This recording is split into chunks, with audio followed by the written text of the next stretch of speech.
Ayan ba dyan? At kapag ganyan na siya, ayan. Kapag brown na siya, okay na. Pwede nyo nang ilagay yung alamang.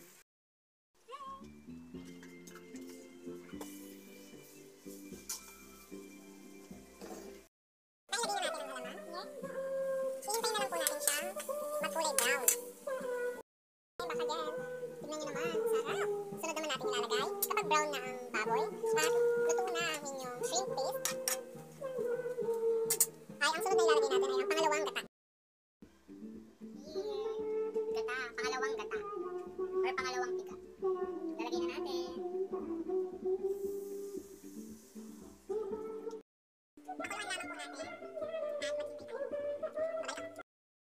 At ngayon naman ay maglalagay tayo ng paminta. Please guys, pamintang durog po ang aking ginamit. At ngayon naman ay ilagay na natin ang ating siling pula at siling green. Hi guys, wala po kayo sa aking niluluto. Ayan po yung itsura niya.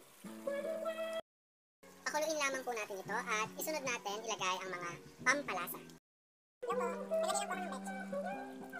Konting-konting lang po. Dahil masyado po itong matapang. Ngayon naman ay ilalagay na natin ang unang gata. Itsura niya, nalagay ko ang unang gata.